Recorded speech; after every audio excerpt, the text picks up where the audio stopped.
has its ups and downs. Okay, I know that might sound like a very overused line, but I mean it quite literally. Berkeley is very hilly.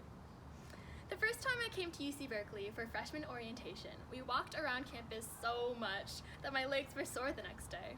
I was kind of shocked because all I did was walk around. Entering college, they all say Berkeley will be much harder than high school, and it's true. But little did I know that even the walking portion of it would be harder over here too.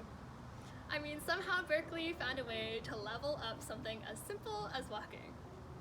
So when classes started up, I hit the ground running, or rather, I hit the ground walking, speed walking to be exact. This semester, we've all probably spent a lot of time Zooming to meetings. But at the very beginning, we were Zooming from building to building. When I first started at Cal, I used to arrive at class 15 minutes before the hour. Keep in mind, that's 25 minutes before Berkeley time. For those of you who aren't as familiar, Berkeley time just means that everything at Cal begins 10 minutes after the official start time. Soon, I came to realize, in the Berkeley world, entering the classroom on the hour is considered early. But with this new knowledge of what Berkeley time was, I had a tendency to snooze my alarm. One day, I opened up my eyes, glanced at my clock, and it read 8 o'clock. Class was set to start in Pimentel at 8:10, and I was still in my pajamas. But to make the situation worse, the professor I had gave eye clicker questions at the start of lecture. And these clicker questions were for points. That day, I did what Berkeley taught me to do best. I speed walked.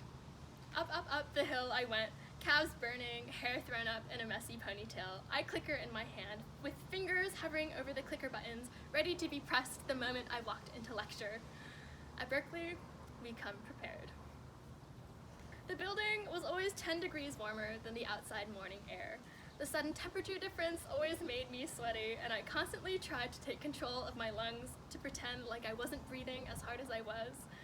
But as my hand was tugging the door, eye clicker in one hand, doorknob in the other, the professor's words rang, "All right, class, I'm going to close the question." I hadn't even finished opening the door. I didn't even get to see the questions. My fingers fumbled over the buttons as I clicked a random answer. I figured shooting your shot and missing is better than not trying at all.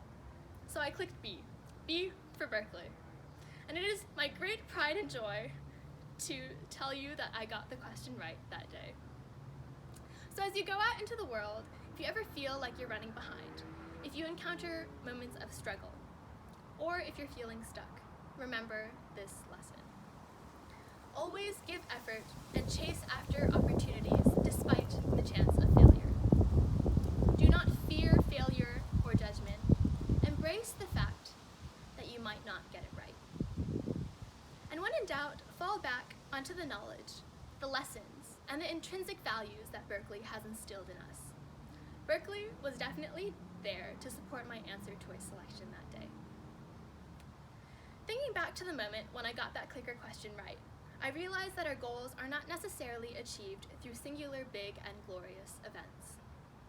The most important moments are the little ones. The summation of daily activities and small realizations, the jokes we share with friends, and the achievements through which we overcome fear and circumvent regret. With the blink of an eye, we often end up at graduation and think, how did we get here?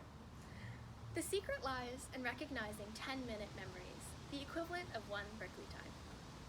If you look at 10-minute snippets of the past 4 years, you've probably covered enough ground to have finished a marathon or 2, or 20. You've figured out how to avoid flyers on Sproul and learned the speediest shortcut to class. Perhaps you've made best friends with someone simply through the random chance of choosing a seat. Think of all the friends you have made now that you didn't even know when you started here at Cal.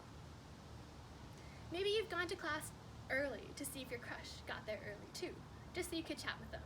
Perhaps you might be dating them now, engaged, married?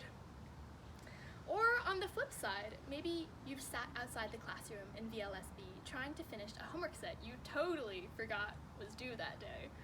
Maybe you accidentally hit the snooze button on your alarm clock for your 8 a.m. or for your 12 p.m. Maybe you went to the library to study, just to wake up from your nap. with an embarrassing imprint of your watch on your forehead. I have to admit, some of these experiences are my own experiences. It's easy to forget these little moments. But these 10-minute memories are exactly what got us to where we are today. I want to end off with another story. It was the third Monday of March, hot and sunny outside. I speed walked up the hill for my morning class. It was the last day of in-person classes. I just didn't know it yet. I hiked up from Southside, but this time past Pimentel, to a building twice as far.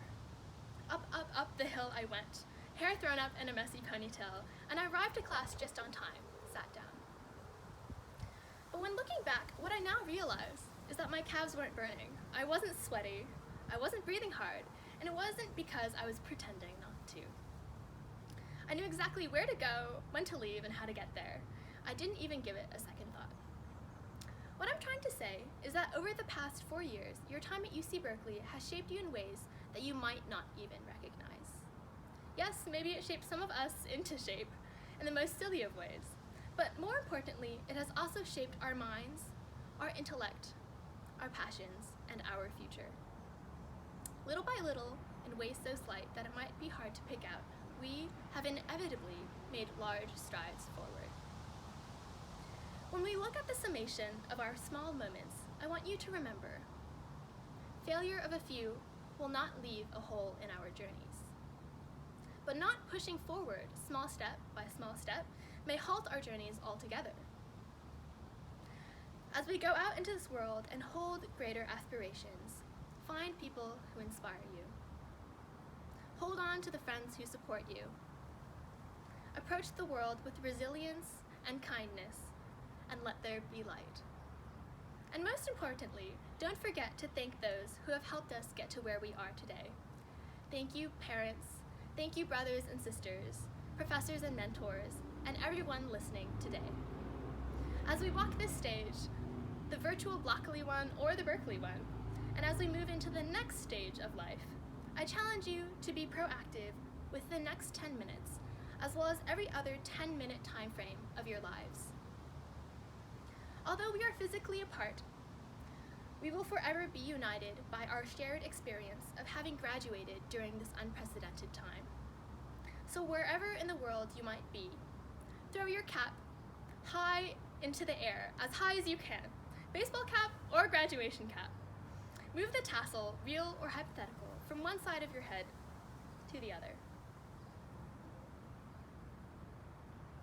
Soak in the feelings, the joy, the humility, the love. Soak in what you have just accomplished, because this might just be a 10-minute memory that you'll remember for the rest of your life. Congratulations, graduating class of 2020. We made it, and go Bears!